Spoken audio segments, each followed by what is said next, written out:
Hi, this is Blaine Cluten for Cluten Law. I've seen several questions come across about how to answer questions in depositions or how to avoid answering questions in depositions.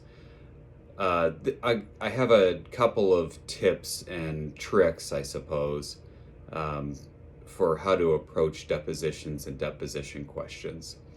So this is not new. There's not a lot of secret sauce here. A competent attorney can help you through this process, but here's a couple of do's and don'ts or some things to keep in mind. So the first part of depositions is getting ready. So you're going to sit down with all of the documents, make sure that you understand all the materials and that you understand the process of what a deposition is and what to expect.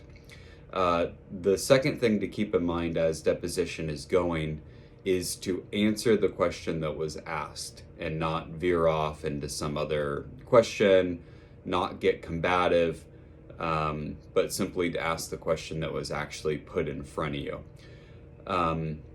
You're going to be under oath, and so it's important to answer honestly.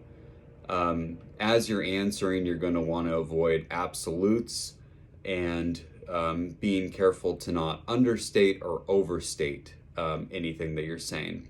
So avoiding absolutes, something to keep in mind is to not use words like always or never, but instead to say things like generally or usually, things like that.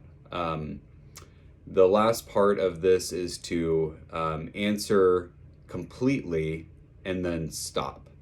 So these are the general rules, and the last part about and then stop is important.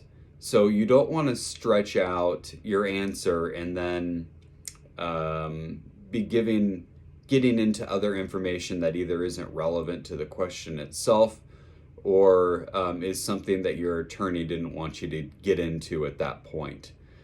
Your attorney is also going to be there and able to lodge objections to questions that are asked.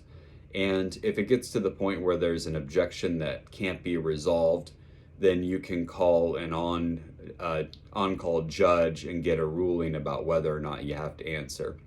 That's generally the only time that you can really completely avoid answering a deposition question is when an objection has been lodged and you call the on-call judge and the on-call judge says that the objection should stand and the witness does not have to answer that. But other than that, you're going to be answering all those questions. So the best thing that you can do is follow these steps and listen to the advice of your attorney. This is Blaine Cluten for Cluten Law. Thank you.